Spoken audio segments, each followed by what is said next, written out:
center ang bawat distrito para sa mga senior citizen na kayo po ay magkaroon ng sarili po ninyong lugar na kung saan maaari kayo mag-meeting, magsumpa o anuman po mga lively program na gusto po natin i-datos para sa mga senior citizen. Pwede po kayo mag-istinda mula 8 a.m. hanggang 5 p.m. Doon po ang dito ng gabi nakatayo lang mga lolo at lola. Siyempre yan po ay tanda lamang ng pasasalamat at dapat talagang pinalali ang kabayanihan ng ating mga senior citizen. Cheng, taas mo, Cheng!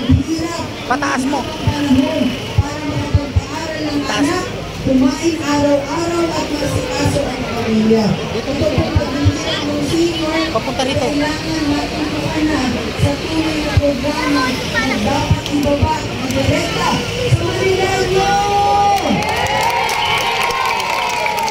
Sabihin na po dyan, ang masiguro natin na lahat ng barangay center ay magkaroon ng barangay health center na may gamot at doktor na titingin sa may sakit, lalo na po sa ating mga senior citizen na dapat ay barang na aksyonan para humaba ang buhay ng mga senior citizen natin. Kadalasan, papasok ka ng ospital, sa public hospital, lalabas kang may sakit, lalabas ka pa rin ng may sakit.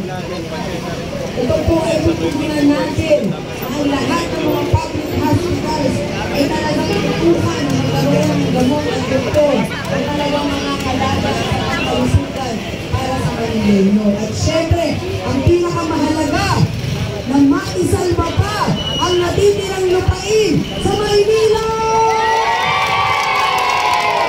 Na dapat masiguro natin ang lupain natin ay mapunta sa Manileño! Na dapat may maiwanan sa ating mga anak at ako na kahit ano yung mangyari, ito po ay para sa atin. Ang bayan ko pong bibigyan ng solusyon na maisalba ang mga natitirang landmark o historical places ng Maynila! Dahil makaalisin po natin ang historical places para tinanggal na po natin kung saan tayo nagmula. Napakahalaga po ng Maynila, lalo na ito po ang premier city na dapat lamang premier din ang programa na dapat ibaba. Alam naman po natin na ang Maynila ang mas kilala sa Pilipinas, pero patuloy pa rin nagbuburol sa kalsada. Akala ko po nung bata ako, ito ay normal na ginagawa yung pagbuburol sa kalsada. Pero isa pala itong senyales ng sitwasyon natin na talagang mahirap ang buhay ng Manileño. Ang daran ko pong bibigyan ng libreng burunan na Vicente sa Maynila! Na dapat lang itong mga bagay na ito ay matagal na po natin nakamakan sapagkat ang budget ng Maynila ay 54 billion a year na dapat makita ng Manileño! Na lahat ng budget magiging transparent tayo at ilalabas ko ang bawat sentimo na malaman ng Manileño kung saan mapupunta ang budget ng Maynila. Ito na po ang umpisa na kailangan natin aksyonan at pagtulungan at pagkaisahan na dapat tayo po ang siyang makinabang sa lahat ng programa ng budget sa Maynila.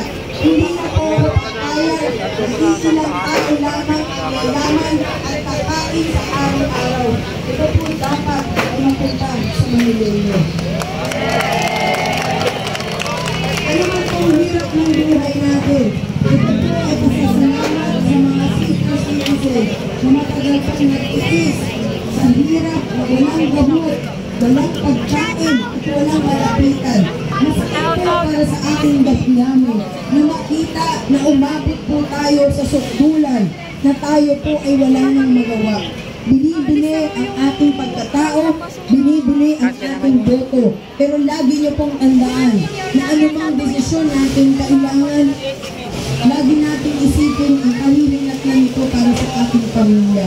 Hindi ko po sinasabi na itutuloy, pero ang gusto ko lamang sabihin sa inyo na kailangan piliin po natin ang tamang tao na maglilingkod para sa atin.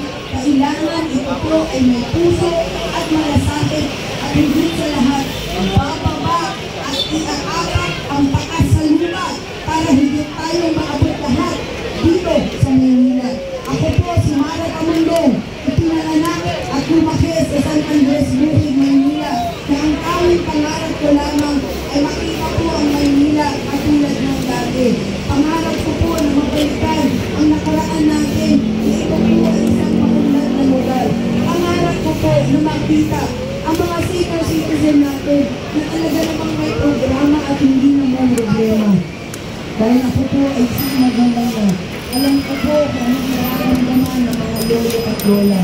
Mahirap ang isipin na tayo po ay nanlilimos para sa atin. Mahirap ang tanggapin na ang mga senior citizen natin ay nagpapakihirap lumabas ng bahay para lang kumita. Kaya ito po ay wawakasan ng Mara Camundong para sa tunay na programa sa Maynila.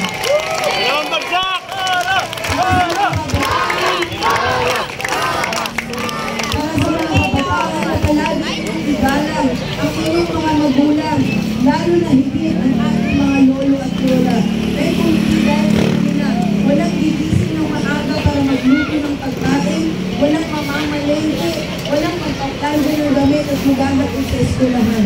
Dapat isipin natin ng ating mga magulang ang naging daan para tayo ay lumaki ng maayos. Kailangan palagi kayong magpasalamat sa nanay at tatay, sa lolo at lola, sa araw-araw na binibigay nila ang kanilang buhay para sa atin. Maging magalang sa ating mga magulang. Ano ang sinasagot ninyo kapag kayo ay pinakausap? Po at opo at laging magmamano. Ito pong kanda ng ating kaugalian bilang isang Pilipino. Kung hindi kayo naman dapat inaalis sa ating mga kabataan dahil sila pa rin po ang susunod na henerasyon na magpapatuloy po ng magandang hangarin natin para sa ating bayan. Kaya para sa ating mga senior citizen, sana po huwag po kayo mawala ng pag-asa sapagkat si Super Mara Camundong ay nandito na para gawin ang lahat na matupad ang inyong mga pangarap. Kaya maraming ibibigay ko po ang mensahe ng ating mahal na Pangulong Bongbong Marcos at mensahe ko na rin, basta tayo'y magkasama, laging mayroong pagbago. Bawat sikat ng araw, hindi ka lang liwanag sa ating pangarap. Wow, maharapin natin